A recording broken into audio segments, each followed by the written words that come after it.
기억이 사라지면 그 사람은 같은 사람일까?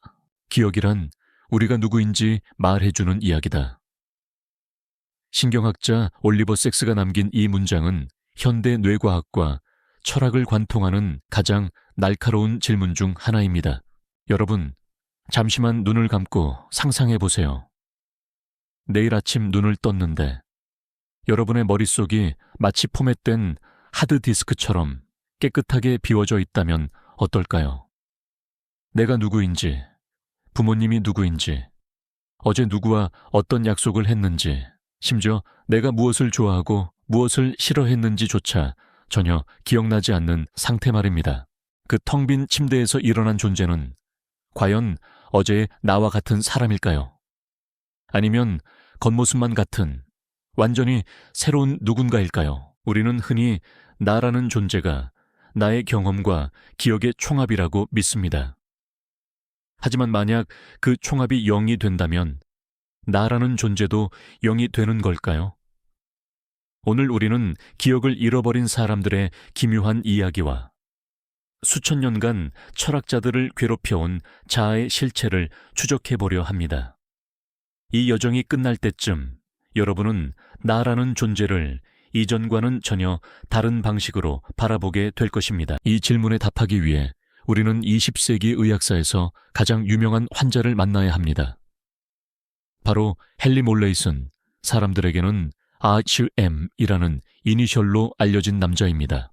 1953년 27살의 청년 헨리는 심각한 간질 발작을 치료하기 위해 뇌의 일부분을 제거하는 수술을 받았습니다. 수술은 성공적이었습니다.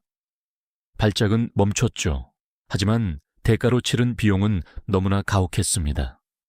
그는 새로운 기억을 만드는 능력을 영원히 잃어버렸습니다. 그의 시계는 수술실에 들어가기 직전에 멈춰버렸습니다. 그는 방금 본 의사를 아분 뒤에 다시 만나면 처음 본 사람처럼 정중하게 인사했습니다. 방금 점심을 먹고도 식판을 치우면 배가 고프네요 라고 말했습니다. 그는 매일 아침 거울을 보며 깜짝 놀랐습니다. 자신의 기억 속엔 여전히 27살 청년인데 거울 속엔 늙어가는 낯선 남자가 서 있었기 때문입니다. 그런데 여기서 아주 기묘한 일이 벌어집니다. 심리학자 브렌다 밀러는 그에게 매일 특이한 과제를 시켰습니다. 거울을 보면서 별 모양을 따라 그리는 연습이었죠. 처음에 헨리는 당연히 서툴렀습니다. 하지만 매일 연습하자 그의 손놀림은 점점 능숙해졌습니다. 놀라운 점은 이것입니다. 헨리는 자신이 이 연습을 했다는 사실을 전혀 기억하지 못했습니다. 매일 아침 저는 이걸 처음 해보는데요 라고 말하면서도 그의 손은 이미 전문가처럼 별을 그려내고 있었던 겁니다. 이 사건은 전 세계 과학계를 충격에 빠뜨렸습니다. 기억에는 무엇을 아는 기억, 서술 기억만 있는 게 아니라 몸이 기억하는 어떻게 하는 기억, 절차 기억이 따로 있다는 사실이 밝혀진 순간이었죠. 비록 그는 자신의 이름과 과거를 연결하는 이야기는 잃어버렸지만 그의 유머 감각, 타인을 배려하는 성격, 그리고 손끝에 남은 숙련된 기술은 그대로였습니다. 자, 다시 묻겠습니다.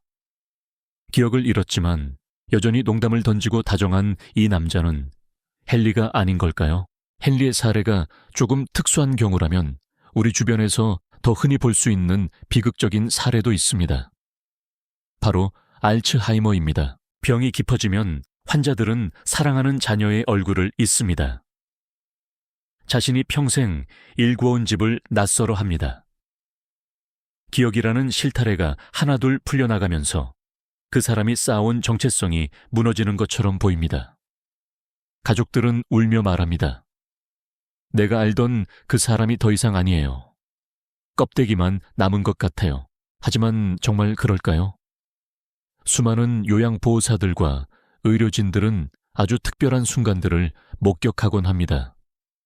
평생 엄격했던 아버지가 기억을 잃은 뒤에도 아이를 보면 본능적으로 인자한 미소를 짓는 모습, 평생 음악을 사랑했던 어머니가 모든 기억이 사라진 상태에서도 즐겨 듣던 클래식 선율에 맞춰 손가락을 까딱이는 모습 말입니다. 언어는 사라졌지만 그 사람 특유의 반응 방식은 남아 있습니다.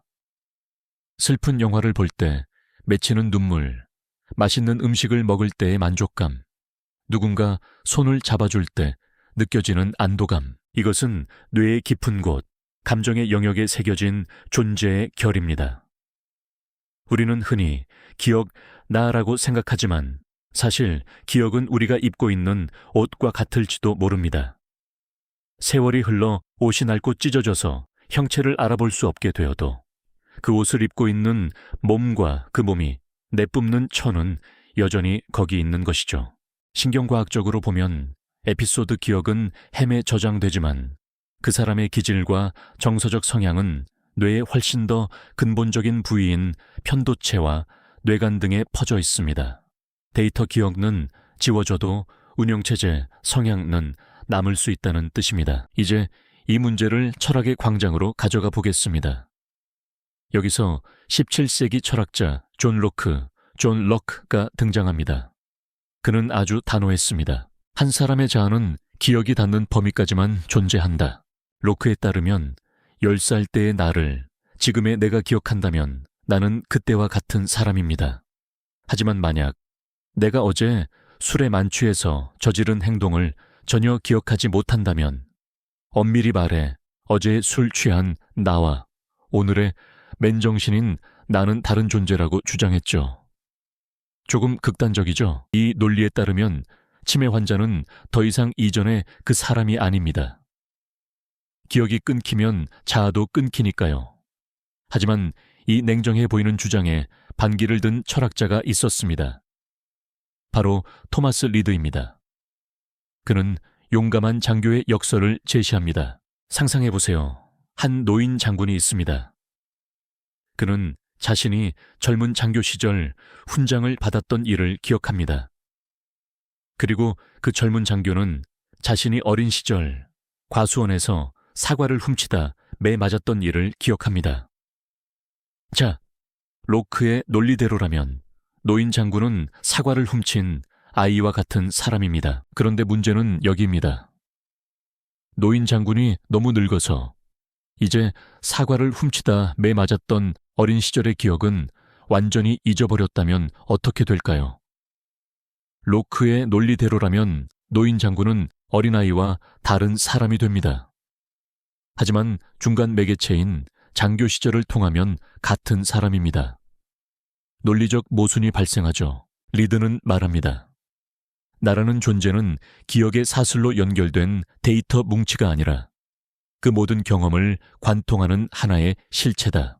우리는 매일 밤 잠이 들고 기억의 끈을 놓칩니다. 매일 조금씩 세포가 죽고 새로 태어납니다.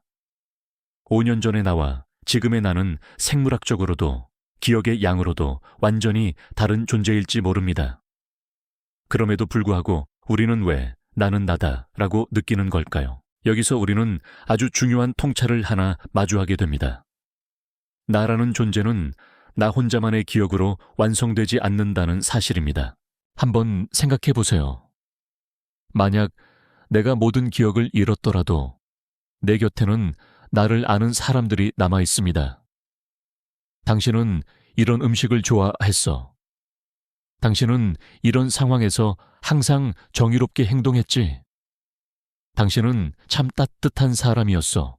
타인이 내 대해 가지고 있는 기억, 그들이 나를 바라보는 시선, 내가 세상에 남긴 흔적들, 이것들이 모여 사라진 나의 기억을 대신 지탱해 줍니다.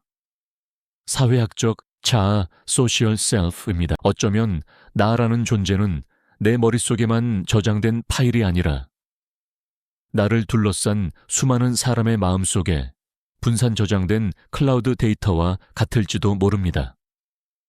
내가 잠시 접속 장애를 겪고 있어도 서버 타인의 기억에는 여전히 나라는 정보가 살아있는 것이죠.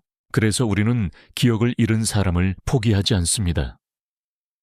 우리가 그들을 계속 기억해 줌으로써 그들의 자아를 대신 지켜주고 있는 것입니다.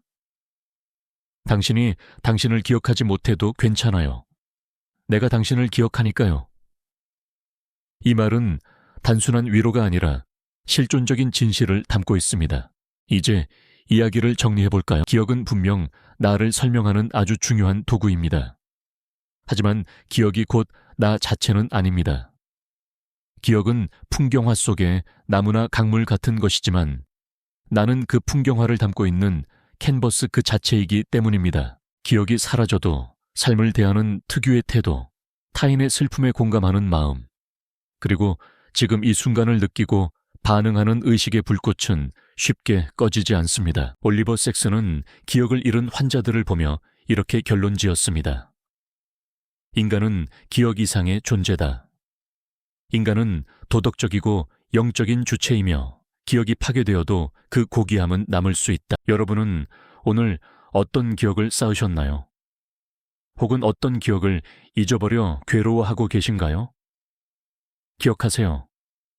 당신이 당신에 대해 모든 것을 기억하지 못하더라도 당신이라는 존재의 가치는 훼손되지 않습니다. 당신은 기록된 데이터보다 훨씬 더 깊고 신비로운 존재이기 때문입니다. 오늘 이야기가 여러분의 마음속에 작은 평화를 남겼기를 바랍니다. 그런데 여기서 한 가지 의문이 더 생깁니다. 기억이 이렇게 불안정하고 매 순간 변하는데도 우리는 왜 태어날 때부터 지금까지 나라는 감각이 한 번도 끊기지 않았다고 느끼는 걸까요? 어제의 나와 오늘의 내가 똑같은 나라고 확신하는 이 기묘한 감각의 정체는 무엇일까요? 다음 시간에는 우리가 죽음보다 두려워하는 의식의 단절과 그럼에도 불구하고 이어지는 나라는 감각의 비밀에 대해 파헤쳐 보겠습니다.